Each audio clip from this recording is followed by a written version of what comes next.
Good evening, and welcome to this special retrospective broadcast. In the storied landscape of Brazilian football, dreams are so often born on quiet dirt streets, far away from the polished structures of modern academies. It was on one of those very streets that a young boy began a journey that would lead him to become one of the most talked-about players his nation had ever produced. This is the complete story of Robinho, a narrative that traces his rise from a childhood of modest means to a time when his name was spoken in the same breath as the greatest player who ever lived. Born Robson de Souza on January 25, 1984, in the working-class coastal town of São Vicente, the world would eventually come to know him as Robinho. His family possessed very little material wealth. There was no private coaching, no proper boots, and certainly no manicured pitches to play on. What he did have was a simple rubber ball, a dusty street, and the precious hours of daylight left after the school day ended. From a very young age, observers noticed that the way he moved was distinctly different. He possessed more than just raw speed. He seemed to anticipate the game a full second before anyone else did.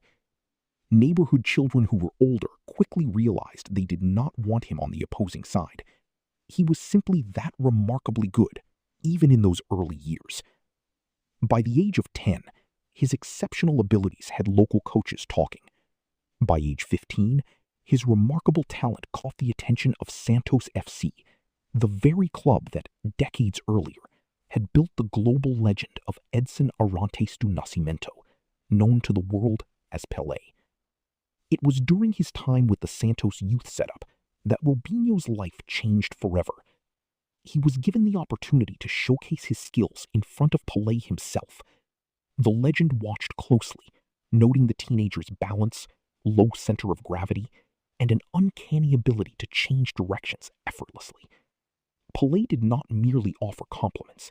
He turned to the cameras and declared Robinho as his successor, the next great talent to wear the Santos badge. For any 15-year-old, such a comparison could be crushing weight, but for Robinho, it felt like destiny confirmed. From that moment on, he was widely known as the heir of Pelé, a defining title that would follow him into every stadium, headline, and conversation for the rest of his career. Good evening. Welcome back to the studio. Tonight, we look back at a career defined by immense promise and the delicate nature of footballing greatness. It began in the year 2002. At just 18 years old, a young forward named Robinho did not waste his moment. He helped lead Santos to the Campeonato Brasiliano title, which stands as Brazil's top domestic trophy. Remarkably, this was the club's very first championship victory since the historic Pelé era itself. For supporters who had never witnessed Pelé play live, this young talent provided a glimpse of that legendary magic. They finally understood the old stories, watching his exceptional dribbling, his natural flair, and an impossible level of confidence for someone so young. Santos had seemingly found their next great number one, and the nation of Brazil had discovered its next great hope. By the year 2005, the clubs of Europe came calling.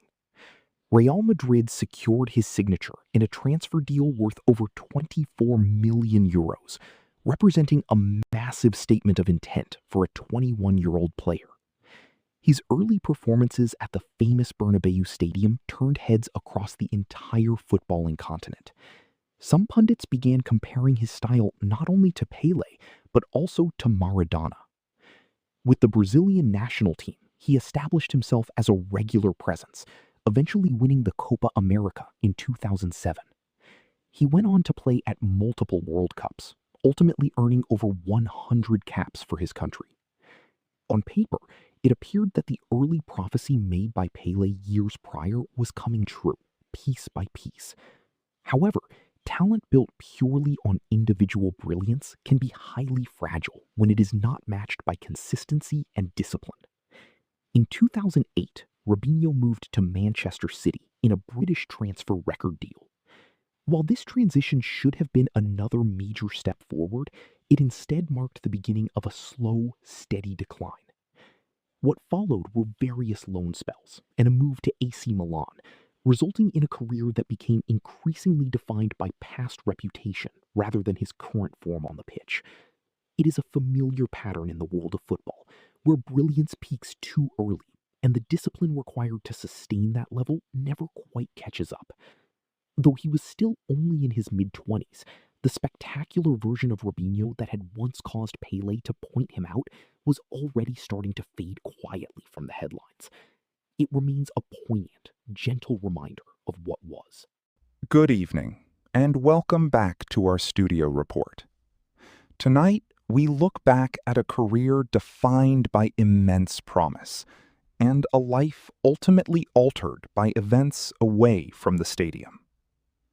It was in January of 2013, during his tenure with Italian giants AC Milan, when the trajectory of Robinho's life shifted permanently. This change did not stem from any play on the pitch, nor any tactical decision made during a match. Instead, Robinho was accused, tried, and ultimately convicted by an Italian court. It was a legal case that had absolutely nothing to do with his football career, but rather everything to do with the personal choices he made off the field. Following a long series of appeals over many years, his conviction was officially confirmed as final in the year 2022. Subsequently, in March of 2024, the former forward began serving his court-mandated sentence. It is a deeply sobering reality for a player who once stood at the very pinnacle of the global game. The very same hands that once danced past defenders at the Bernabeu and that the legendary Pele himself once pointed to as the true future of Brazilian football are today measured only in the years he has left to serve. Throughout his career, fame provided Robinho with almost everything the world could possibly offer. His extraordinary wealth brought him a level of comfort that most ordinary people will never taste. Yet, as we reflect on this story, it becomes clear that none of those achievements, none of the trophies, none of the prestigious titles, and not even the blessing of an all-time legend could ever serve as a substitute for the core values that hold a human life together. In the high-stakes world of professional sports, raw talent can carry an athlete to the very top of their profession. However, it is ultimately character that determines whether you are able to stay there or whether everything you have built eventually collapses under the weight of personal choices that talent alone could never fix. His football boots made him a global legend, but his personal choices ultimately made him a lesson for future generations. And that, in the end, is the real difference between a great player and a person who truly knows how to protect their own greatness. Thank you for joining us tonight on this broadcast. We sincerely appreciate your valuable time and hope you stay with us for more analysis on these complex sports stories.